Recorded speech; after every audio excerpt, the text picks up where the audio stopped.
guys, Marian here. So I had a very different video planned for today, but I thought that in light of everything that's going on in the United States right now, the explosive racial tension and all the events of this past week, that it'd be more appropriate for me to pause on my channel and to reflect on everything and to speak about it from a Jewish lens, because this is a topic that is extremely important not only to myself but to the Jewish community, and to publicly just vocalize support and thoughts about what's going on. So if you're new here, welcome. My name is Marian. I make videos about being a mom and being a Jewish mom. I would love it if you subscribe. And I just want to say before I get started that all proceeds from this video will be donated to the NAACP and their ongoing efforts to pursue justice. So speaking of the pursuit of justice, that's where I wanted to kick this video off. In Judaism, there's a fundamental Jewish value and principle of justice. So in Hebrew, there's this very eloquent poetic line, which is Tzedek, Tzedek, tirdof, which is justice, justice you shall pursue.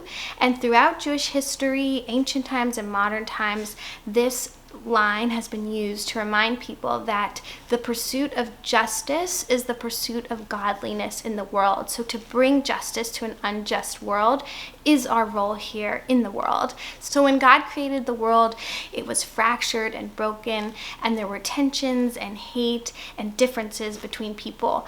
And part of the Torah was a code of ethics of how to treat people. And through that, the goal is to repair this broken world. And one of the elements that we believe is broken is justice, and that some people are treated very unjustly in this world.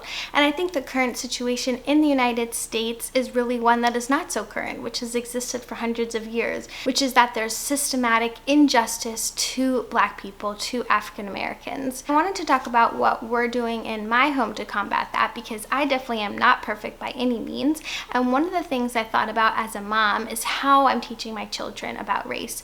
And I think for me, I just tend to kind of avoid topics that aren't uncomfortable, and I also don't want to plant prejudice in my children.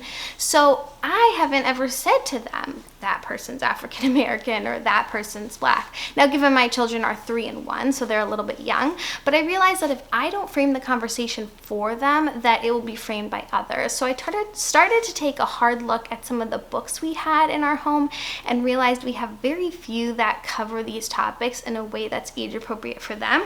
So I made my little Amazon wish list, and I'm going to look further into those. I'll put the list in the description bar about the ones I'm thinking of getting, and I'll also put some of the books we have that I think touch on a little bit of this, or at least showcase some diverse families, which I think is a good starting point. But I think it's important, just like in the coronavirus situation, at the beginning I wasn't really telling my kids anything, but as it went on, it became apparent that I had to introduce it to them in a way that they could comprehend and understand and just come to grips with. So I think in the same way, it's important to teach our children that there are injustices in the world, but that they can be part of the light and part of the return to justice.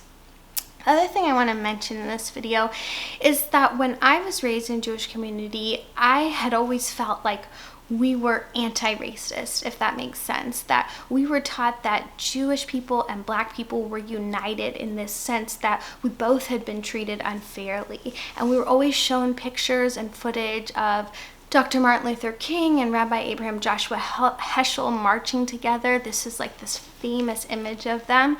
And as Jewish young people, this is what we were taught, that we need to stand side by side and stick up for one another.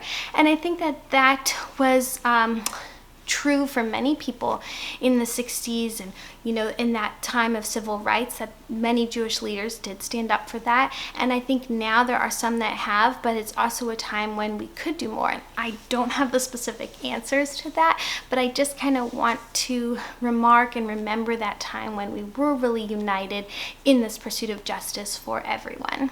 And the last thing I want to say is that I know that there are a lot of Jews of color who often feel underrepresented, misrepresented, and unwelcome. So I just want to do my part to say that on my channel, you are very welcome, and that I believe a Jew is a Jew is a Jew, and it doesn't matter what skin color you have, what background you're from, if you converted, if you were born Jewish, if you were adopted. To me, none of that matters. And I guess that that's sort of a bit of a naive thing to say, because of course it matters. It probably matters to the person whose identity that is. But what I mean is that all are welcome. So that's just my little spiel. I'm sure it wasn't enough to do anything substantial, but I just wanted to put my little piece out there into the world. So thank you for watching this video, and I'll see you in the next one. Bye.